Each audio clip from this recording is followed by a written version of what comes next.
Bienvenidos. Hoy vamos a hablar de esta entidad conocida como enfermedad trofoblástica gestacional o enfermedad o neoplásica trofoblástica gestacional.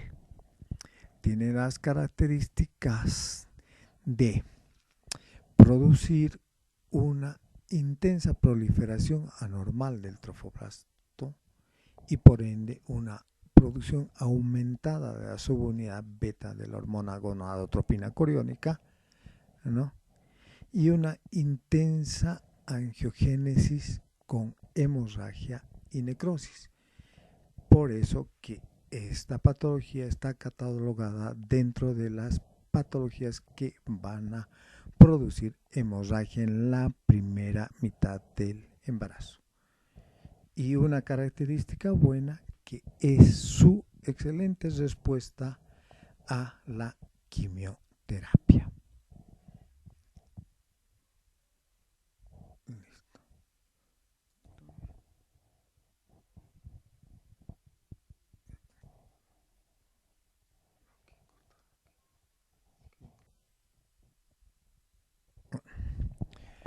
Como ustedes recuerdan, a tiempo de la implantación del trofosito en el útero, vamos a ver que tenemos dos porciones, ¿no? La que corresponde al embrioblasto, ¿no? Células que luego van a formar el embrión, y las del sincitioblasto que van a ir a formar la placenta. Una de las teorías en la etiopatogenia de esta enfermedad dice que hay un fallo en la angiogénesis de las células, ¿no? Del embrioblasto que no permiten, ¿no? La llegada de sangre, el paso de sangre hacia estos vasos, ¿no? Pero que esto no impide que la circulación materna siga alimentando las células del trofoblasto, que va a ser la placenta, y que determinen que estas se llenen de líquido, ¿no? Se edematicen además y formen los famosos quistes hidatídicos. La OMS clasifica a las enfermedades trofoblásticas gestacionales en estas seis, ¿no? Eh, la primera, que tiene una característica benigna, ¿no? Que es la mola hidatiforme, que puede ser completa o una variante que es la mola hidatiforme parcial o incompleta. Estas otras tres, que tienen una característica maligna, la mola invasora o corioadenoma destruyens, el coriocarcinoma, el tumor trofoblástico del sitio placentario, ¿no? Y también ha reportado las lesiones trofoblásticas diversas y las lesiones trofoblásticas no clasificadas. En esta imagen podemos ver, ¿no? Las típicas, los típicos quistes hidatídicos, ¿no? En la imagen central, mediante una amnioscopía. En esta otra imagen, mediante la foto de una pieza postquirúrgica, ¿no? Y aquí la imagen histopatológica. Vamos a revisar inicialmente la primera entidad, ¿no? La mola hidatídica completa. Dentro de la epidemiología de la mola completa tenemos que hay un factor genético predisponente, un factor paterno, una androgénesis, pues se ha visto un cariotipo diploide 46XX o 46XY. Esta patología es mucho más frecuente en mujeres mayores de 40 años y estas normalmente viran en mayor porcentaje a la malignidad, ¿no?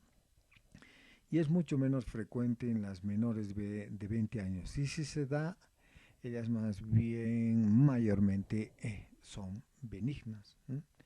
Es, en este momento, bueno apuntar que en un 15 a 20% esta patología que es benigna puede virar hacia la malignidad. Se ha visto que países subdesarrollados, ¿no? Sobre todo en Asia Oriental, ¿no? Con mujeres desnutridas, con déficit proteico, sobre todo déficit de ácido fólico, son las más predisponentes a esta patología, ¿no? Esto viene a ser un factor de riesgo para ellas. También se ha asociado o no que hay una consanguinidad y mujeres del grupo A con varones del grupo O tienen también un mayor porcentaje de presentación de esta patología, ¿no? Como lo remarcábamos antes, hay una malignización de la mola hidatídica completa que va entre un 15 a un 20% de todos los casos. Vamos con la clínica. Ya lo dijimos, va a ser una patología que va a dar una hemorragia en la primera mitad del embarazo de diversa magnitud. Hay las que tienen hemorragias leves pero persistentes, y hay también obviamente el otro extremo, las que tienen hemorragias abundantes y que pueden determinar que tengamos que resolverlo como una emergencia médica. Existirá hiperemesis gravídica intensa. Ustedes saben que la presencia del trofoblasto estimula el centro del vómito, ¿no? Y cuanto mayor es este, como en el caso de los gemelares o embarazos múltiples, y en el caso obviamente de esta patología que tiene abundante tejido trofoblástico, la hiperemesis va a ser intensa. De manera que cuando tengamos una paciente con hiperemesis gravídica intensa, tenemos que pensar en estas dos posibilidades. No será un embarazo múltiple o tal vez pueda ser una enfermedad trofoblástica gestacional. O sea, nuestro primer análisis, ¿no? Habrá una disociación entre la altura uterina y la edad gestacional, ¿no? El crecimiento anómalo de este tejido, ¿no?, trofoblástico va a hacer que este útero crezca más allá del tamaño que debería tener para esa edad gestacional. Entonces esta disociación también nos puede, ¿no?, orientar hacia el diagnóstico. Hay en algunos casos la eliminación de las vesículas. Han visto estas vesículas que tienen un aspecto, alguien lo compara como un racimo de uvas, ¿no? Y que con el solo hecho de eliminar una de estas vesículas hidatíricas, pues el diagnóstico está dado, ¿no? Esto se da generalmente cuando ya está un poco grande ese útero, ya está bastante voluminoso, y por las contracciones y la presión hace que empiece a eliminar las vesículas, ¿no? En la mola completa se ha dado en muchos casos pacientes que han empezado a tener signos de hipertiroidismo, ¿no? O sea, temblores, taquicardia, y también se ha visto sintomatología de preeclampsia. Ustedes saben por sus conocimientos en obstetricia que la preeclampsia es una entidad que empieza a darse hacia finales del segundo trimestre y sobre todo, ¿no?, en el tercer trimestre de la gestación. ¿Qué pasa en estos casos? Que ustedes están en el primer trimestre de la gestación y encuentran pacientes con hipertensión, ¿no? Esto pues o nos llamará la atención y obviamente empezaremos también a sospechar, ¿no?, de una posible enfermedad trofoblástica no gestacional, y la más común entre todas estas, la mola hidatiforme completa, ¿no? El diagnóstico, pues el diagnóstico estará dado pues por esa clínica que la repasábamos antes, ¿no? La disociación entre altura uterina y edad gestacional, ¿no?, la sintomatología de hiperemesis, ¿no? Y al examen que vamos a encontrar, vamos a ver que ese útero tiene ausencia de movimientos y latido fetal. En ese momento, pues acudiremos a este examen de gabinete que felizmente está ya al alcance de todos. Yo me he conocido varias provincias a las que ustedes seguramente van a ir en los siguientes meses a realizar su labor de internado, y hay ecógrafos que están allí a disposición, y pues lo que tendrán que hacer, ¿no?, es aprovechar y visualizar esto que es característico, ¿no?, y fácil de identificar. Este es el útero y en su interior no hay ningún saco gestacional que albergue un embrión o un feto, como ustedes ya lo conocen, sino solamente vesículas hidatiformes. Eso le llaman el famoso panel de abejas los imagenólogos, y como ustedes ven es fácil de ver hasta con un ecógrafo transabdominal, no se necesita ni siquiera un transvaginal. También en la ecografía suelen encontrarse quistes, ¿no?, luteínicos, tecaluteínicos en ovario, ¿no?, típicos porque son quistes que tienen sus paredes, sus septos, ¿no?, y que se forman a partir de esa gran cantidad de hormona gonadotrofina coriónica que está presente en esta patología. También seguramente acudirán, si es que hay laboratorio en la provincia, con seguridad sí en la ciudad, a la determinación de la subunidad beta de la hormona gonadotrofina coriónica. Esta la encontrarán aumentada con niveles mayores a 100.000 miliunidades por mililitro. Y de esta manera tenemos el diagnóstico. Es fácil, como ustedes verán, diagnosticar esta patología. Tratamiento. En la mola completa, lo que podemos hacer es evacuar con aspiración o legrado uterino. Esto siempre derivenlo a un servicio de ginecología en un hospital. No se animen ustedes a aspirarlo, no, ni por ameo ni nada de ello, ¿no? Algo que ustedes ya han revisado o van a revisar en las hemorragias de la primera mitad, porque suelen sangrar mucho, son bastante grandes, suelen sangrar mucho, ¿no? A veces tienen hasta complicaciones como del CID, y entonces no van a poder controlar esto. Es mejor que lo hagan en un hospital y a cargo de un especialista, e incluso en estos hospitales nosotros tenemos aspiraciones eléctricas de gran presión, de manera que vacían con mayor fuerza negativa, ¿no?, mayor presión negativa, y nos va a ayudar a vaciar más fácil el útero que está lleno de estas vesículas hidatiformes. No, mi recomendación nuevamente, no se animen a hacerlo ustedes, ¿no?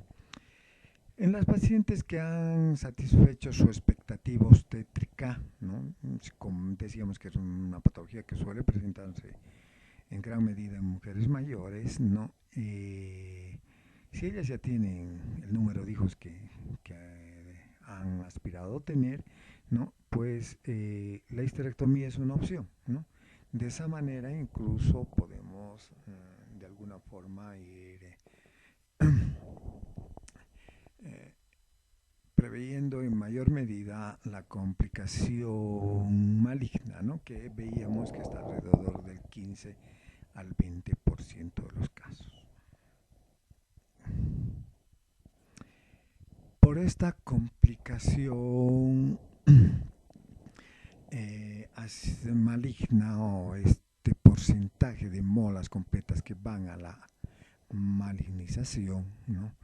El seguimiento de la mola completa es algo que debemos tener muy presente y hacerlo de manera correcta, ¿no?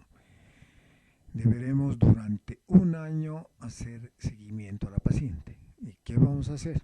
¿No? Vamos a iniciar una contracepción con anticonceptivos orales durante esos 12 meses. ¿Mm? A la paciente la citaremos para un examen pélvico o ginecológico a las 4 semanas y esperamos que para entonces ese útero ya esté de tamaño normal. Post evacuación. Haremos ecografías y rayos X al mes, a los 6 meses y al año. Todo ello en busca de que estos parámetros ecográficos y de rayos X estén dentro de lo normal. Haremos una determinación cuantitativa de la subunidad beta de la hormona gonadotrofina coriónica en orina hasta su negatividad y en suero hasta las 14 semanas en las que el valor debe ser menor a una milunidad por mililitro. Si no se negativiza, estaremos pensando en una mola persistente y tendremos que iniciar un tratamiento con el primer quimioterápico al que acudimos, el metotrexate, 500 miligramos intramuscular más ácido fólico. O bien podemos acudir a la actinomicina, 12 microgramos kilo peso vía endovenosa. Perfecto. Pasamos a esta otra entidad que es menos llamativa que la anterior y es la mola hidatídica incompleta. Incompleta porque generalmente, como se ve en la figura, tenemos tejido trofoblástico que ha crecido de manera exagerada, ¿no?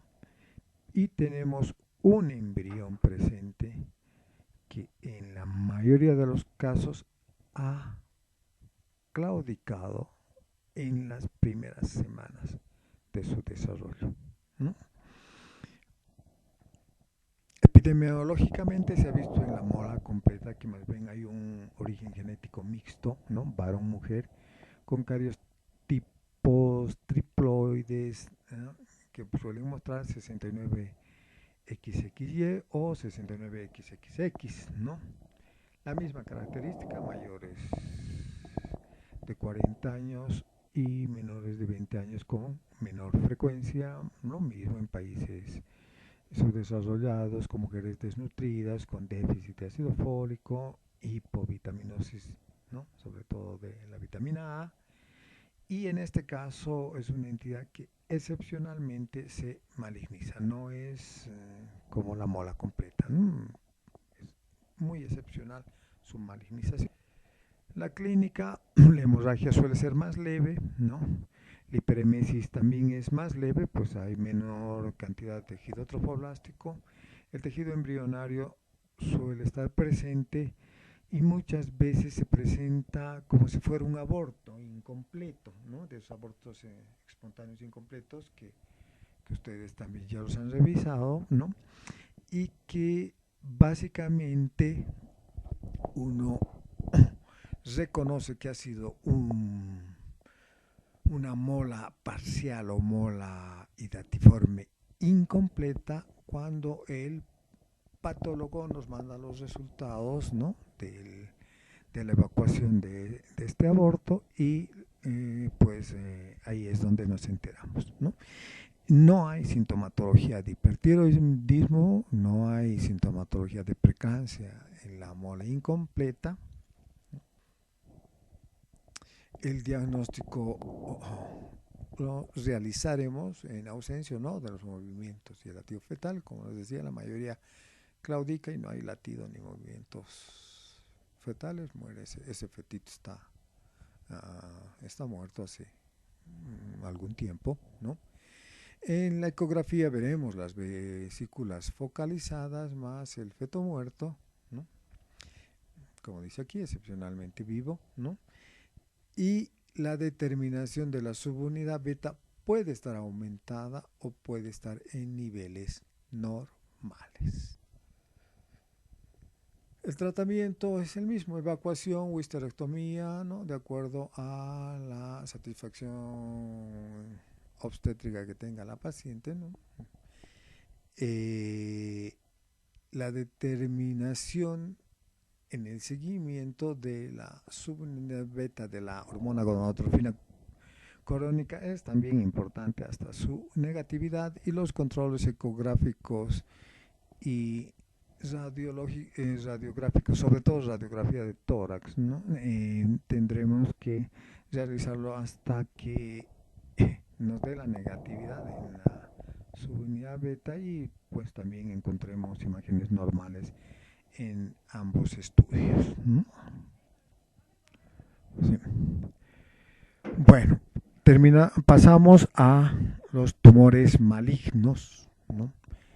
Dentro de los tumores malignos tenemos la mola invasiva, el coriocarcinoma y el tumor del lecho placentario o sitio placentario, ¿no?, como vemos aquí en las imágenes.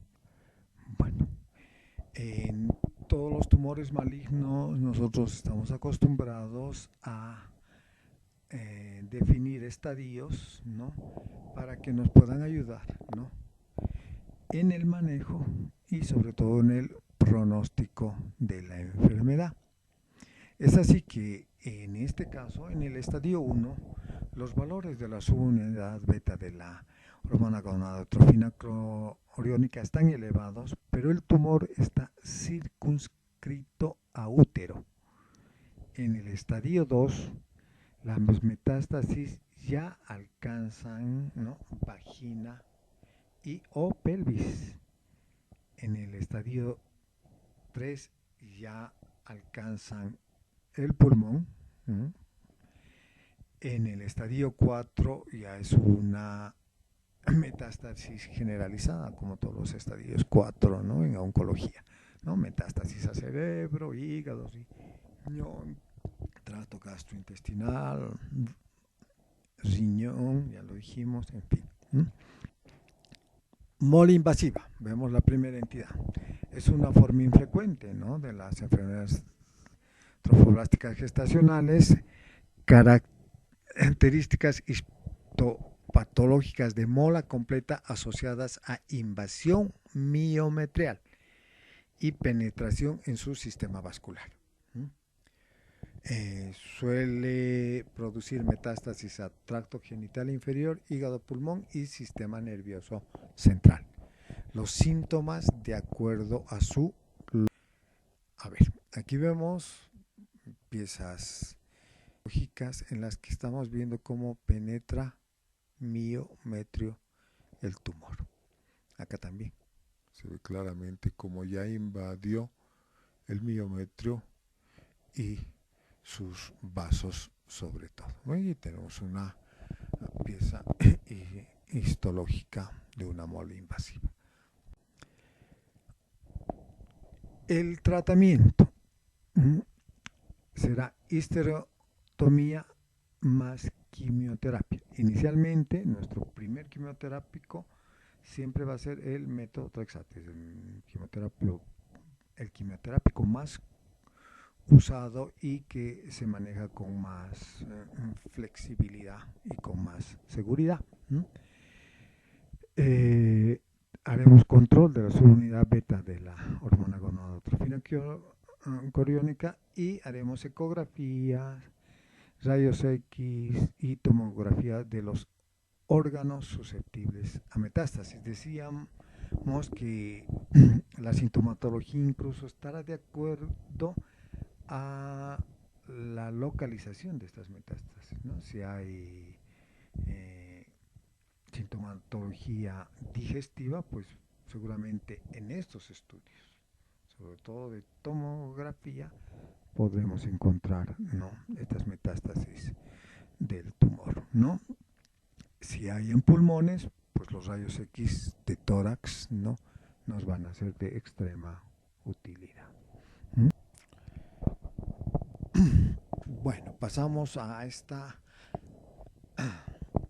patología maligna, ¿no?, que es el coriocarcinoma, ¿no?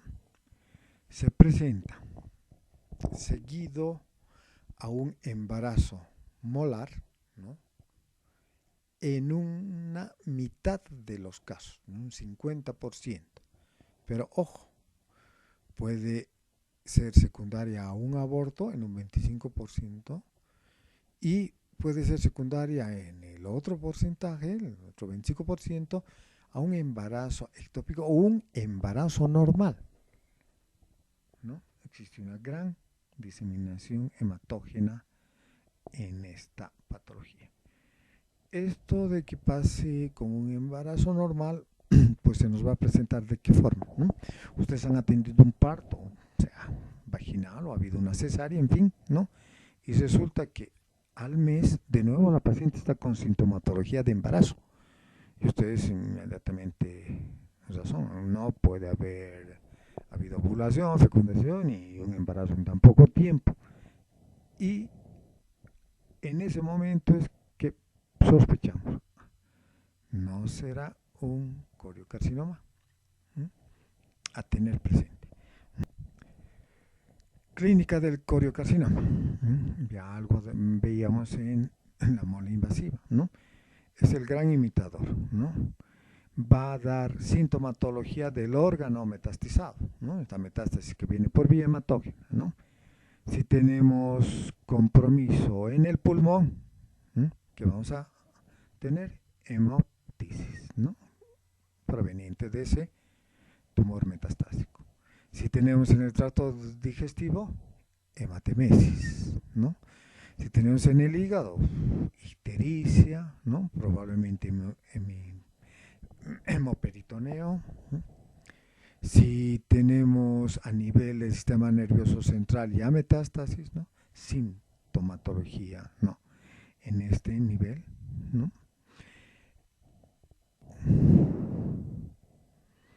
El diagnóstico de coriocarcinoma: ausencia de un embarazo precoz, si se da más allá del puerperio tardío, 45 días, segundo mes, tercer mes, tendremos que descartar que no haya un embarazo precoz. Determinación de la subunidad beta de la hormona gonadotrofina coriónica con niveles aumentados, usted ya sabe, más de 100.000 unidades, ¿no? Ecografía con las figuras que hoy, imágenes que ustedes ya conocen: panel de abeja, quistes luteínicos, ¿no? Las radiografías, si hay sintomatología, sobre todo pulmonar, que nos va a mostrar, ¿no?, esta radiografía tórax, metástasis. La tomografía, ¿no?, que también nos va a demostrar tumores en los distintos órganos que ha tomado. El tratamiento, y para esto nos sirve el estradiaje, ¿no? Cuando es no metastásico, metrotexate más, obviamente, la histerectomía, ¿no? Cuando está entre el estadio 1 a 3, utilizamos, además del metotrexate, ¿no? Actinomicina D. Actinomicina D, estamos asociando entonces dos quimioterápicos, ¿no? Estos dos quimioterápicos, ¿no? Van a darnos, en la mayoría de los casos, una evolución totalmente favorable, ¿no? Y si el coriocarcinoma metastásico está grado 4, tendremos que echar mano de todos los quimioterápicos que tengamos, ¿no? Se puede asociar, además del metotrexate y la actinomicina, la ciclofosfamida, la vincristina, el etopósido, en fin, ¿no? El quimioterápico que nos dé, que tengamos en el hospital, ¿no? De acuerdo al lugar donde están o en la clínica, que seguramente va a responder la paciente de forma favorable. Decíamos al principio de la presentación que felizmente esta patología en la mayoría de los casos, ¿no? En el más del 90% de los pacientes tiene una respuesta favorable a la quimioterapia y pues resuelven el problema de forma absoluta, ¿no? Bueno, vamos ahora a hablar de este tumor o esta enfermedad neoplástica, trofoblástica gestacional maligna excepcional, que es el tumor del sitio placentario. Les decía excepcional, se ha visto que en los reportes no han pasado más de 200 casos los reportados, así que es bastante excepcional, de manera que lo vamos a hacer de manera rápida, solamente para un conocimiento general, ¿no? Son tumores que infiltran el endometrio y el miometrio y los vasos con células de aspecto trofoblástico, ¿no? Y están localizados a nivel de lo que fue el lecho placentario, ¿no? El útero está aumentado de tamaño y puede sufrir hasta, en algunos casos, ruptura, ¿no? Tiene un comportamiento biológico variado, con formas benignas confinadas a útero y formas malignas más bien sistémicas, ¿no? Derivadas de sus metástasis. Lo que decíamos, es un tumor extremadamente excepcional, un porcentaje bajísimo, 0,02 a 0,04% de todas las enfermedades trofoblásticas.